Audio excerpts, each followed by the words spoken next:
Are you a Medicarian? Who is or what is a Medicarian? You've heard of vegetarians, veterinarians, centarians, a humanitarian, and a totalitarian. But what is a Medicarian? Today, we will discover who they are and all their interesting and unique characteristics, or as Doug DeMuro says, their quirks and features. Hi, I'm Chris Prang, the Medicare analyst, licensed insurance agent based out of Charlottesville, Virginia, and licensed in other states as well, which you will see at the end of this video. If today is your birthday, then I wish you a very happy birthday. Anthony Powell said, "Growing old is like being increasingly penalized for a crime you have not committed." So what is a Medicarian? Very simply, a Medicarian is a Medicare beneficiary, and there are 65 million plus of those in the United States, making up about 20% of the United States population. And there are two groups of Medicarians. There are those that are under the age of 65 that are on Social Security disability, which comprise about 14% of all Medicarians or Medicare beneficiaries. And then there are those that are over 65, or 86% of all Medicare beneficiaries. Let's focus on those that are over the age of 65. There are 56 million Medicarians over the age of 65. 49% of those are baby boomers, those born from 1946 to 1964, which I am one of those. And there are 10,000 baby boomers every single day turning 65 and becoming a Medicarian. The next group we have is the silent generation, and they comprise 26% of all Medicarians. Those are people born from 1928 to 1945. And then we have 11% are from the greatest generation, those born from 1901 to 1927. I'm actually surprised that there's still 11% of those people that are still alive. That would make the youngest person 96 years old. So that's actually quite a lot of people from 96 on up that are still Medicarians. So God bless all them. By 2040, there will be 80 million Medicarians, or about 22% of the population, so a little bit more of the population. And then by 2060, there will be 95 million Medicarians, or about 24% of the population. States with the highest percentage of Medicarians: Florida, no surprise whatsoever. Maine and Vermont, kind of interesting. I'm thinking people like to retire there, so maybe that's why. And then we have West Virginia. Why is that so in West Virginia? Well, I think the main reason is so many of the younger generation are moving out. They have negative population growth. They are not increasing. And so it's the younger generation that's moving away, leaving more elderly people or people over 65 in West Virginia.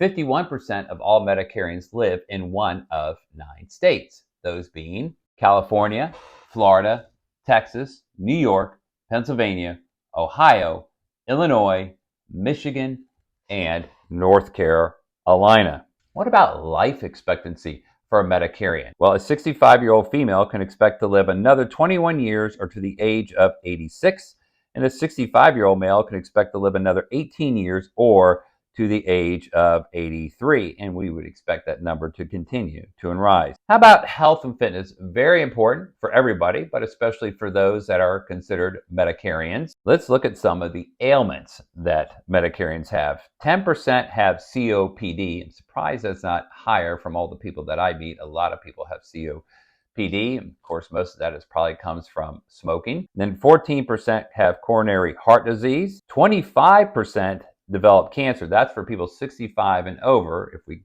take the numbers that are under 65, according to the American Cancer Society, about 1 in 2 men develop cancer and 1 in 3 women develop cancer. 29% are diabetic, 30% are obese, which of course, if you're obese, that can lead to diabetes, it can lead to cancer, it can lead to COPD, and it can lead to coronary heart disease, and it can lead to what 48% of people have, arthritis.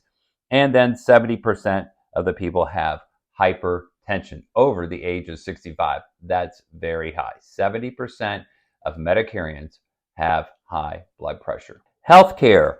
costs. What about healthcare costs? So I did a video recently on the #1 way to save tens of thousands of dollars while on Medicare, and I reviewed some of the healthcare costs, which we'll get into here. But if you want more information, check out my video on that. So Registered Nursing has stated that for those 65 and over, the average cost is $11,300 per person per year.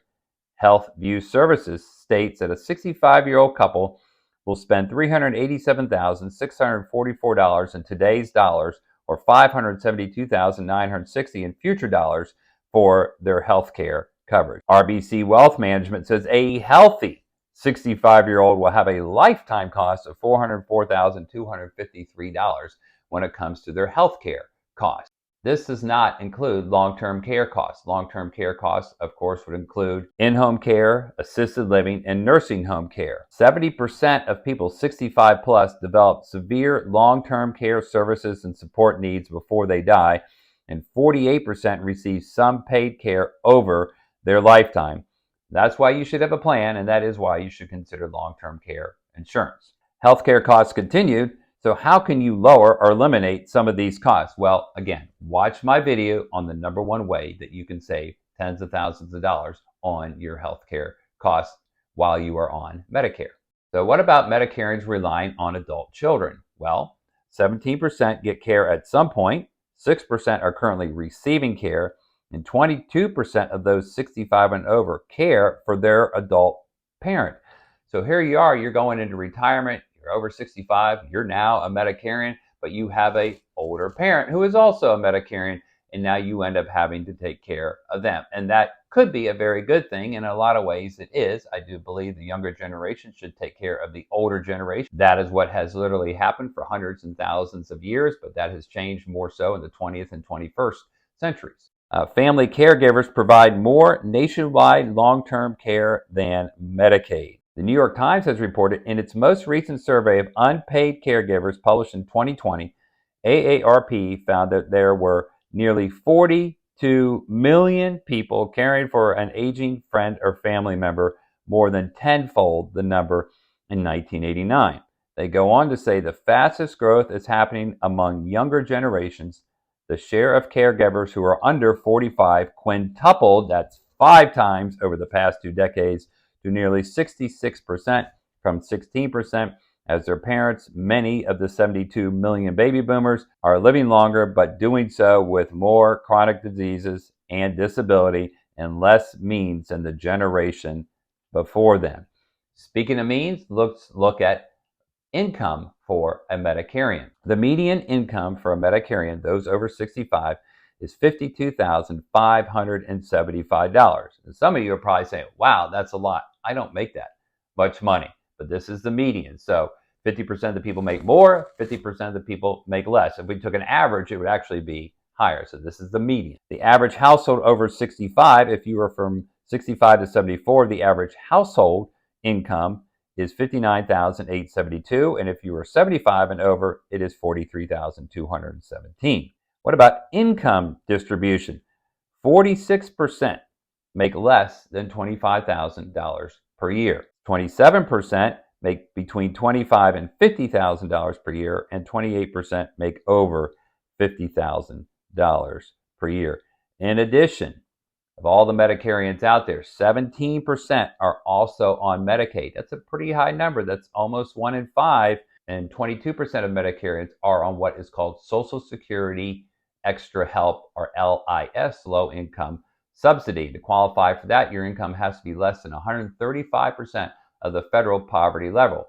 So here we have 22%, or more than 1 in 5 people have an income of less than 135% of the federal poverty level. Marital status: 48% of women are married, 70% of men are married. Now you may think, wouldn't they be the same? Well, no, it's because of the next one, because 30% of women are widowed and only 10% of men are widowed.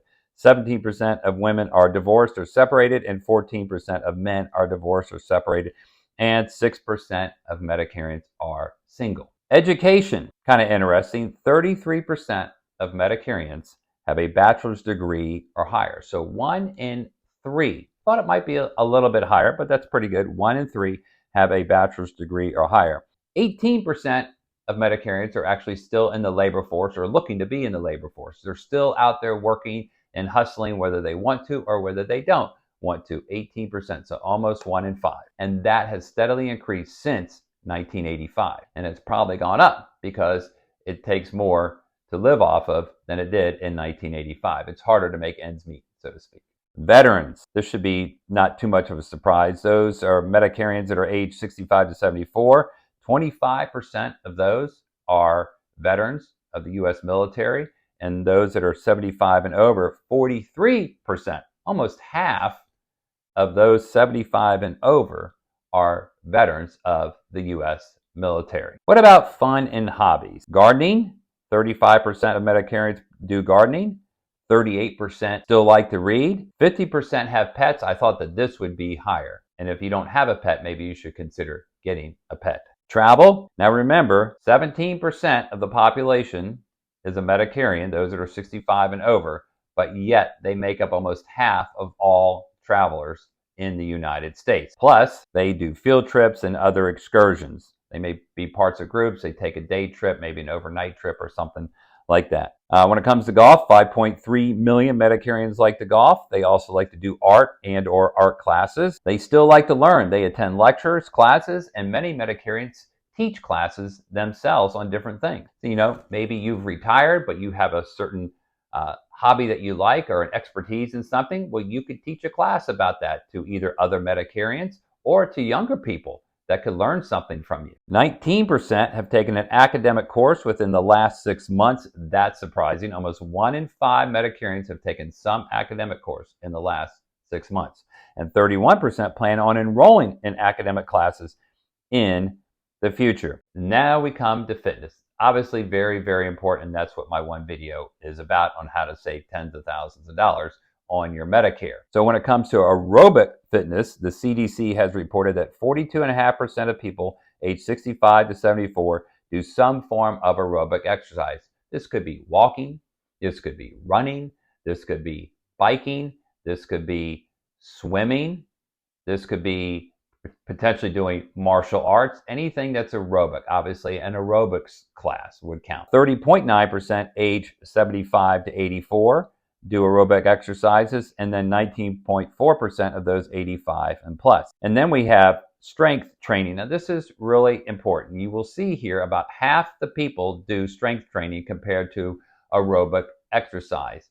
And all the studies that I have seen have shown that strength training is critically important as you get older, and maybe even more important than aerobic exercise. So 19.3% of those aged 65 to 74 do strength training. 14.6% from those aged 75 to 84 do strength training. And those that are 85 and over, about 10.4% of those do strength training. If you don't do strength training, maybe you should consider it. You can go to a gym. You can do it at home. You can do body weight exercises. You can get bands and other light equipment to do body weight or strength training exercise. Spiritual, no surprise here. 83% of Medicarians describe themselves as some form of Christian.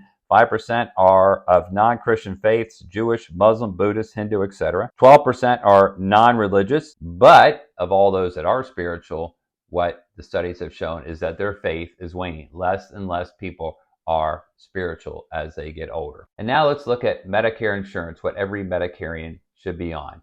First, 50% and more and growing are on Medicare Advantage plans. Now, just because the majority is on something doesn't mean you should be, and that's where I come in. So if you need help trying to decide what type of Medicare insurance you get, please reach out to me so I can help you. 23% of Medicarians have original Medicare plus a Medicare supplement known as Medigap, and that number is shrinking because Medicare Advantage is increasing. And then 37% of Medicarians have original Medicare plus nothing at all. Not a good idea. If you have just original Medicare, no drug plan, no Medicare Advantage plan, no supplement, no secondary insurance, anything like that, then you need to consider getting something additional. So those people will either have nothing, they could be on Medicaid, they could have group insurance, or they could have TRICARE or some other VA benefit, CHAMP VA or something like that. So what about some conclusions? Well, Medicarians are a diverse group of people. They are a dominant group of people for sure. Medicarians are a little more traditional when it comes to their values and customs. Medicarians are becoming healthier as a group,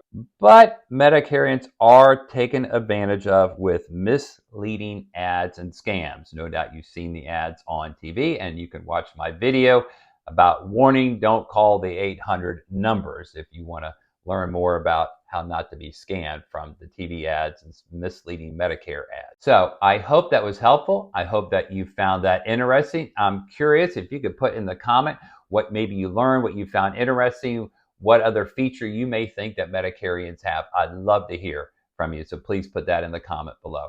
If you have questions, if you need help, please reach out to me. You see my contact information there. You can go to my website. You'll see a couple contact pages on there. Also, lots of information about Medicare, long-term care, life insurance, annuities, anything related to retirement insurance is on there. The states that I'm currently licensed in: Virginia, North Carolina, South Carolina, Florida, and Tennessee, with more states coming soon. And if you'd like to put what state you're watching from, I'd appreciate it. That helps me get a good idea of where I may get licensed in next. If you live near the Charlottesville, Virginia area, within an hour or so, and you would like to meet in person, then we can probably arrange that. Just reach out to me and we can figure out a time to meet at a safe and convenient location for you. So that's it for today. I hope you found that helpful in learning about who and what a Medicarian is. I'm Chris Prang, the Medicare analyst. Make it a great day.